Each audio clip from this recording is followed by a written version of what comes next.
Hey gang, the story that I'm about to tell you happened in Joplin, Missouri and a small town called Galena, Kansas. The two towns are pretty close together, right on the Kansas-Missouri border south of Kansas City. And why am I here? Why am I in the desert? This is my Arizona place. Why am I not telling the story at the cemeteries there? Well, Deb, my ancestry helper, was about a day or two ahead of me driving through, scouting it out. Of course, I was heading to Arizona from Wisconsin. And she said, it's not going to happen. We can't get in the cemetery. It's privately owned. And the other cemetery we were going to do some filming at, it got hit by tornadoes in 2011. So the tombstone we're looking for is gone, along with a lot of the other ones. So I'm like, hey, I got to tell the gang this story. So we're just going to show some older pictures of those cemeteries, and I'm going to narrate this one. This is a story of a murdering family. You've seen the episodes of the Bloody Benders that I did down there in Kansas near Cherryvale. Well, this family is second only to the Benders, and it's right up there with what they did, murdering travelers and other people. We're going to have a lot of pictures to show you, not just sketches like the Benders. These people got caught. They didn't get away, and they ended up in prison. And there are some spooky, haunting mugshots from the penitentiary you're going to see. It's the Staffleback family, and this happened in the late 1890s. I'm going to narrate this one because we can't get to the cemetery, and we'll see pictures of the cemeteries also. But stay tuned, stay on here. I'm going to take you through the story, and we'll do it as a little mini documentary. All right, so let's go.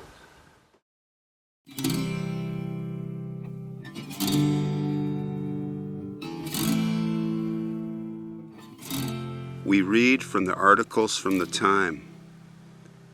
Nancy Chase was born in Allegheny County, New York.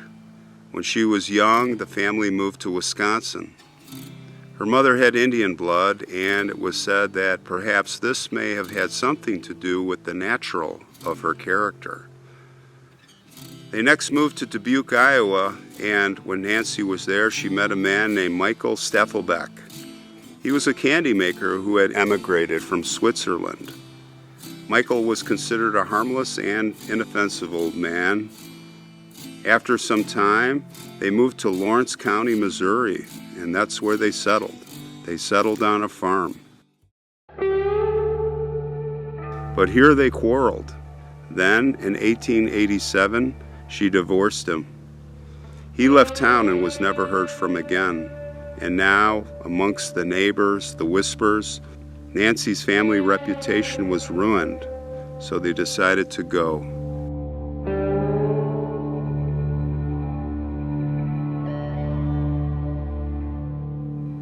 They moved to a place known as Swindle Hill in the town of Joplin, Missouri.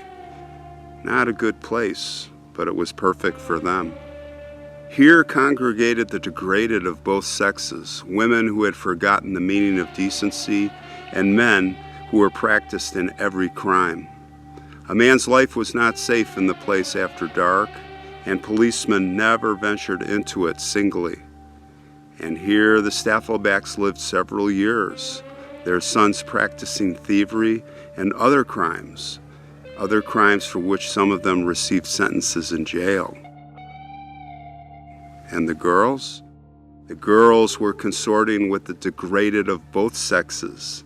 They committed one murder at least, the Stafflebacks, and ultimately their vile den was raided, and much stolen property was removed. And two of the sons were sent to Leavenworth Penitentiary.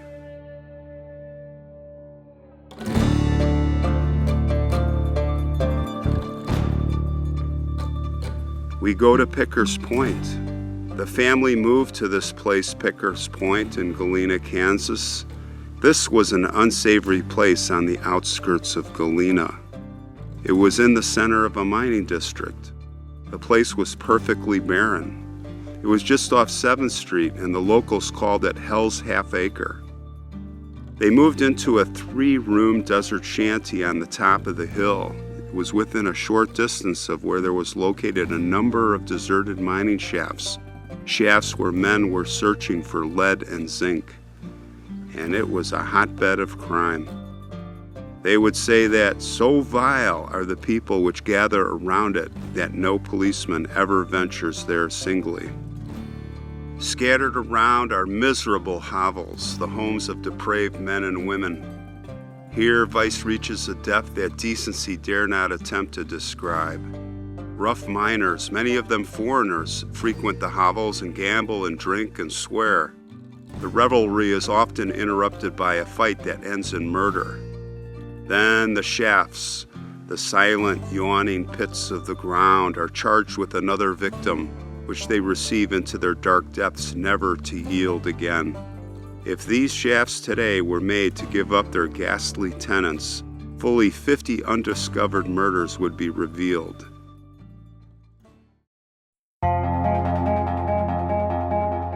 And it was amid these congenial surroundings that the Staffleback family resumed their career of crime. The family consisted of Mother Nance, Ed, George, Mike, Cora, Louisa, and Emma. Cora was not a sibling. She was married to George. At this time, George and Ed had just been released from Leavenworth Penitentiary. They had joined the family at Pickers Point, and now another man named Charles Wilson drifted into the gang. He was passing as Nance's husband now. And then two young girls, Rosa Bain and Anna McComb, moved in with the Stafflebacks, Mother Nance acting as the evil genius of the gang. Now and again, other young women would pass through this three-room shack. It was considered a house of prostitution. Time after time, their den was raided by the police, and one or more of the clan was arrested for some type of petty offense. But the gang didn't seem to care.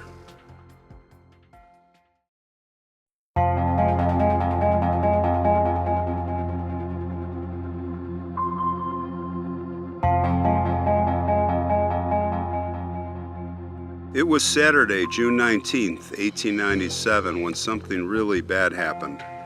There was a man named Frank Galbraith.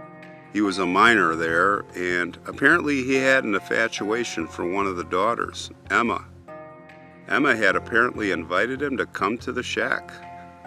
Now, the men at Galena Mines, they were paid on Saturdays.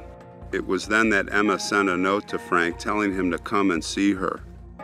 So he showed up there at about 10 p.m. at the shack, and he was pretty drunk. Mother Nance opened the door. Frank told her that he wanted to see Emma. And Mother Nance said, "Go away." She said that Emma was engaged. Well, he did go away, but at 3 a.m. he came back. And he told Mother Nance that Emma had sent for him. He had a note. But Old Lady Nance told him that Emma did not want to see him. Well, Frank didn't believe her, and he put his foot through the door. He started to push his way in. One of the young girls who was there, she was a witness, Anna McComb. She would later testify firsthand the story. After Frank pushed his way in, she said, Nance grabbed a corn knife and ran him right out the front door. But that wasn't enough. Charles Wilson and Nance's son Ed Staffleback, they got their guns and they began shooting at Frank as he was running away down the road. Charles fired first but missed. Then Ed fired and he hit him. Frank put his hand on his hip and fell down, but he got right back up again and kept running. He couldn't run fast enough though. Ed caught up to him pretty quickly, and he was running alongside of Frank. And then he shot him in the side of the head. Poor Frank threw his hand up to his head and fell down by the side of the road. But that still wasn't enough. Ed took out the knife from his mother, the corn knife, and he finished Frank off by slitting his throat. And all this time, me and Cora had been running along after them. I grabbed Ed by the arm and I begged him not to do it. "Let me alone," he said, "or I will slit your throat too." Then he turned and he cut Frank Galbraith's throat, and the blood spurted out. He handed the knife back to his mother, who calmly wiped off the blood on her apron. I felt sick, and me and Cora lay down in the weeds so that we could see them and they couldn't see us. They thought we had gone to the house.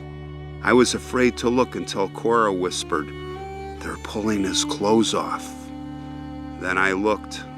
I saw Ed take him by the shoulders, and George took one leg and Wilson the other. They carried him to the old shaft and they threw him in. The next morning, the girls saw Charles Wilson cleaning a hat that looked like the one Frank Galbraith had been wearing the night before. A month later, Frank Galbraith's body was seen floating at the bottom of one of the mine shafts.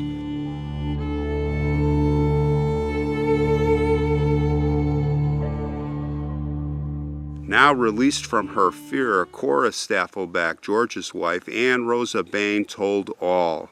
The floodgates opened. Many stories of murders. 2 years prior, 2 other young women took up residence in the Staffleback shack. Mike and Ed had found both of them living in a tent over on the north side of town. One of them was called Alice, and the other one, her name was Lily Langston. Mike and Ed said that they were their girls and not to be shared with any other men. But on the night of the murder, some men came to the shack and were talking with the 2 women. Alice was sitting on one of the men's knees, and when Mike and Ed came in, they were incensed. Mike ordered Alice off his knee, and she refused. A fight started between both of them and Mike, so the men left. Finally, Mike had had enough. He beat Alice about the head with the butt of his pistol. He basically killed her on the spot. Lily was screaming the whole time while hitting Mike trying to help Alice. So Mike told Ed to choke her, and Ed choked her. He choked her to death.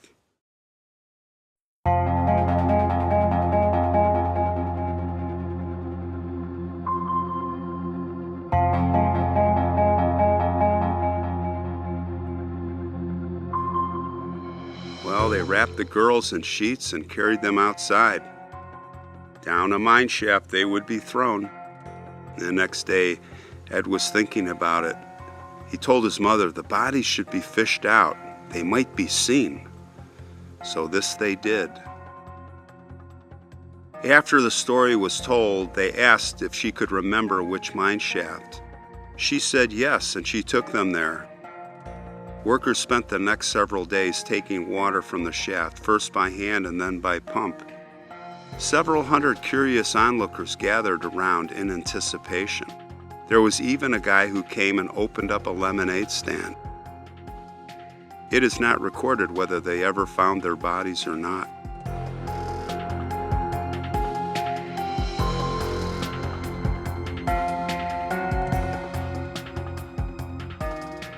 And there were more murders.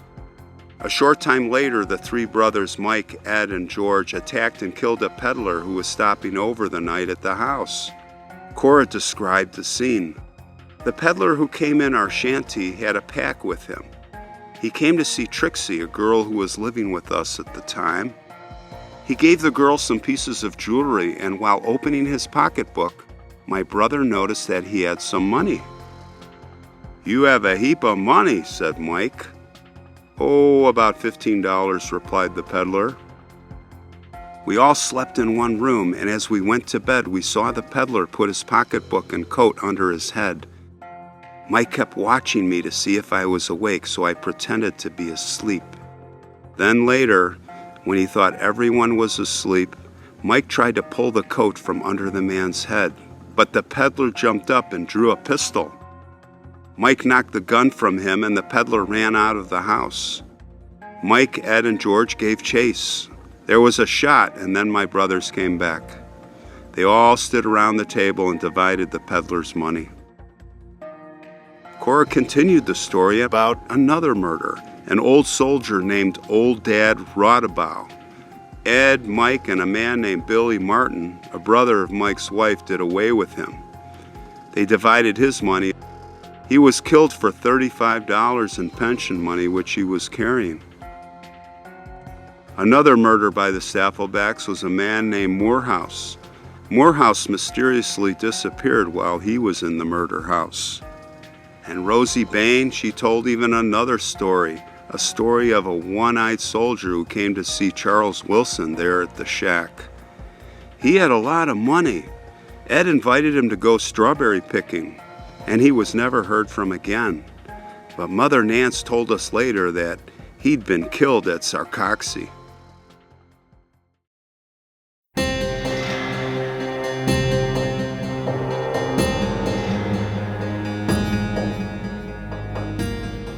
Well, by working with the utmost secrecy, the police were prepared in 10 days to secure enough evidence to go get those Stafflebacks.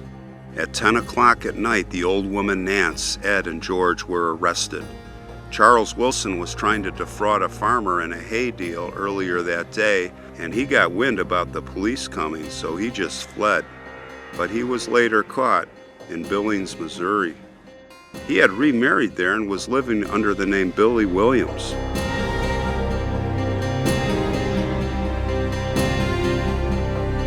It was on the testimony of these two women that the Stafflebacks were all tried and convicted of Frank Galbraith's murder. Cora told of 3 murders to which she was an eyewitness and another about which her circumstantial knowledge was convincing. Her gruesome tale had won her much notoriety, and she, Anna McComb, and Rosie Bain rented a shanty together to meet their admirers.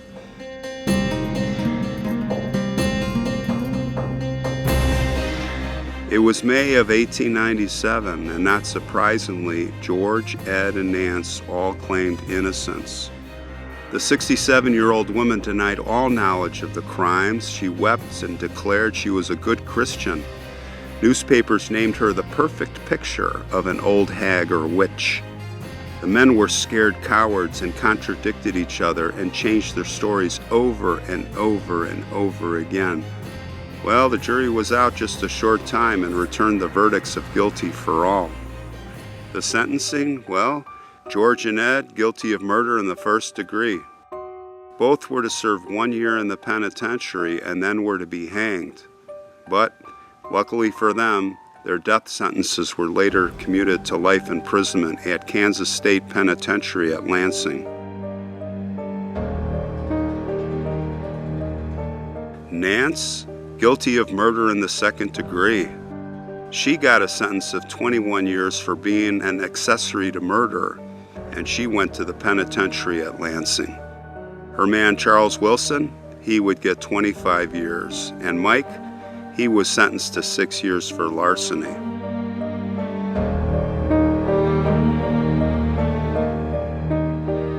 It was on the night of September 20th. Somebody set the abandoned Staffleback shack on fire. Attracted by the blaze, a crowd started to gather. But instead of trying to put out the fire, they just stood back and cheered, and they watched it burn down.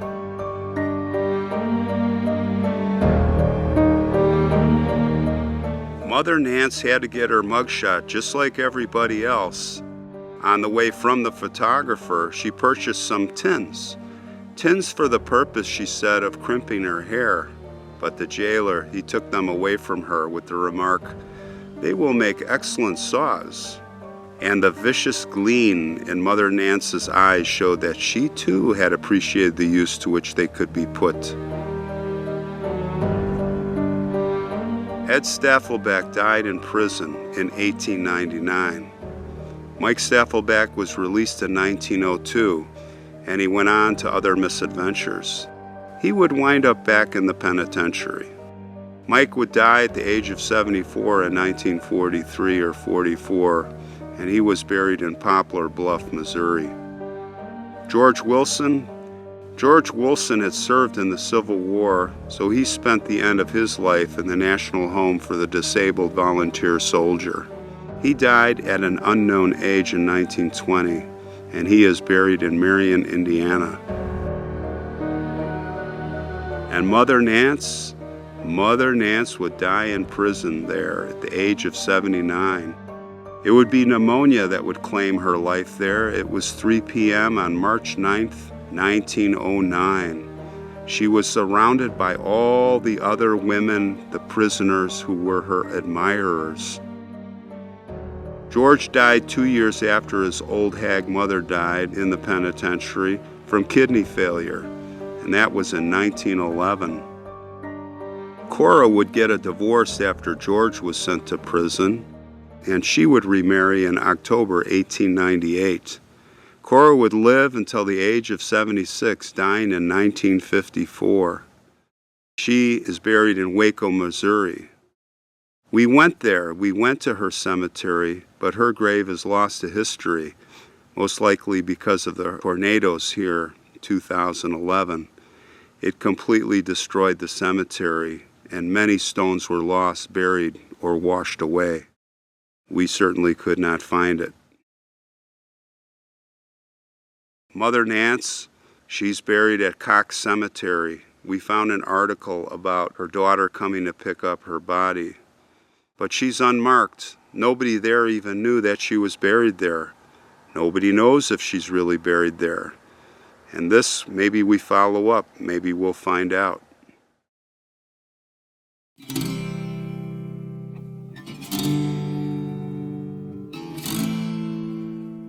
It's a bit humorous what they would write about Cora at this time when the trials and the tribulations and the prison sentences. Of course, she had her admirers. They said Cora is 19 years old. She has a turned-up nose, large gray eyes, and regular teeth, much stained from her habit of chewing tobacco.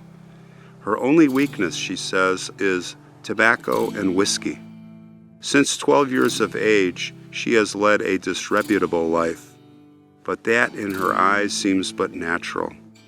When asked about the various crimes, she was not loath to speak, but conversation could only be procured by liberal allowances of whiskey and tobacco. Rest in peace, Cora. Rest in peace.